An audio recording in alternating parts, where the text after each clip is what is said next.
আসসালামু আলাইকুম ওয়া রাহমাতুল্লাহি ওয়া বারাকাতুহু।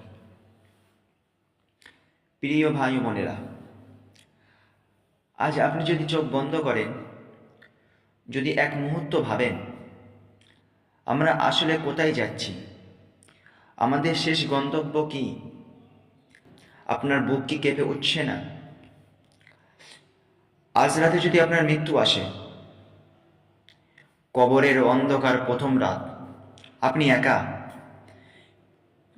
কেউ আপনার পাশে থাকবে না, শুধু আপনি আর আপনার আমল। আমাদের প্রতিদিনের জীবন হাসি, খাওয়া, ঘোরা, মোবাইলে ব্যস্ততা, কিন্তু আমরা কি মনে করি আমরা কোথায় যাচ্ছি?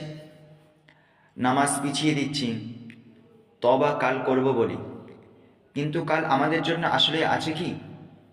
ভাবুন, আজ আপনি গুনাহ করছেন, কিন্তু কবরের অন্ধকারে আপনাকে সেই গুনাহই ভোগাবে। কবর কোনো গল্প নয়, এটা বাস্তবিক।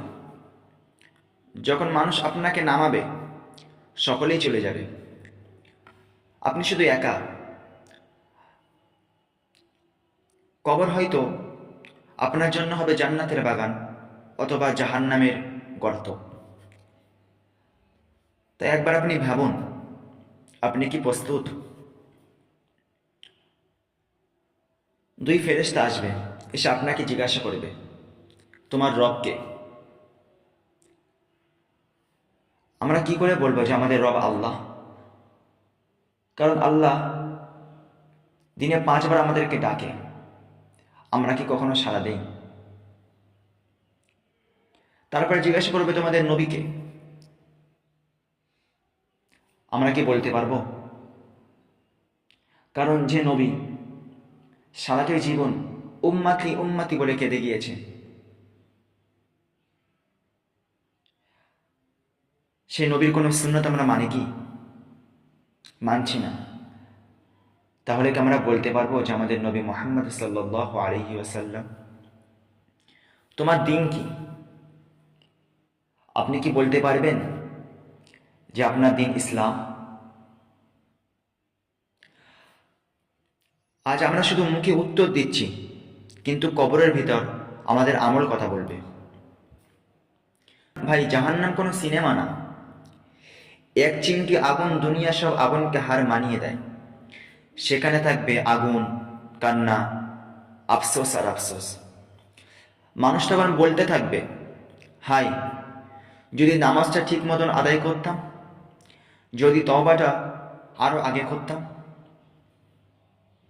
ভয়ঙ্কর সত্য শুনে আপনার তেমন মন কাঁদে না, মনে হয় এটা তো আমার সাথে হবে না। ভাই, কবর কাউকে ছাড় দিবে না, মৃত্যু বয়স দেখে না। আজ যদি আপনি না বদলান, কাল আপনার জন্য খুব দেরি হয়ে যাবে। একবার আপনি নিজেকে জিজ্ঞাসা করুন, আমি কি নামাজ ঠিক করতে পেরেছি? আমি কি হারাম ছাড়তে পেরেছি? আমি কি আল্লাহর ভয় করছি? ভাবুন ভাই, ভাবুন। প্রতিটি মুহূর্তেই আল্লাহ আপনাকে দেখছেন। আর যদি আপনার চোখ ভিজে যায়, যদি বুক ভারী হয়, আপনি একা নন। অনেকে এই মুহূর্তে আজ আল্লাহর কাছে ফিরছে, চোখের পানি ফেলছে। শুধু চোখের পানি দুয়া আল্লাহর পাহাড় ভেঙে দেয়। এখনো সময় আছে। আল্লাহ তওবার দরজা এখনো বন্ধ করেননি। যদি এখন ফিরে আসেন, আল্লাহ আপনাকে খালি হাতে ফেরাবেন না। আজ থেকে 3টি কাজ শুরু করুন। আপনার নামাজকে ঠিক মতো আদায় করুন, হারাম থেকে দূরে থাকুন, রাতে একবার আল্লাহর কাছে উঠে কাঁদুন। প্রিয় ভাই বোনেরা, মনে রাখবেন, ভয় থাকলেও আশা আছে। আল্লাহ কখনো আপনাদেরকে ফিরিয়ে দেবেন না, কিন্তু সময় চলে যাচ্ছে। যদি এখনই না ফিরে আসেন, কাল হয়তো আপনার জন্য আর এই সুযোগটা থাকবে না। আপনি জানেন সবচেয়ে ভয়ঙ্কর কথা কি? আমরা জানি, তবুও বদলাই না। আর যদি আপনি না বদলে যান, কবরের অন্ধকার আপনার জন্য অপেক্ষা করছে। কবরের ভয়াবহ আযাব আপনার জন্য অপেক্ষা করছে। আপনি কি পারবেন সে আযাব সহ্য করতে? যদি আপনার বুক ভারী হয়ে থাকে, চোখ ভিজে যায়, কমেন্টে লিখে যান, ইয়া আল্লাহ, আমাকে আপনি ক্ষমা করে দিন। এই কথাগুলো অন্তত একজনের কাছে পৌঁছে দিন। হয়তো আল্লাহ আপনার মাধ্যমে কাউকে জাহান্নাম থেকে বাঁচাবেন। আর মনে রাখবেন, আজ যদি আপনি ফিরে আসেন, কালও আল্লাহ আপনাকে বাঁচাবেন। তাই আল্লাহর পথে ফিরে আসুন। এই দুনিয়াটা ধোঁকা ছাড়া আর কিছুই নাই।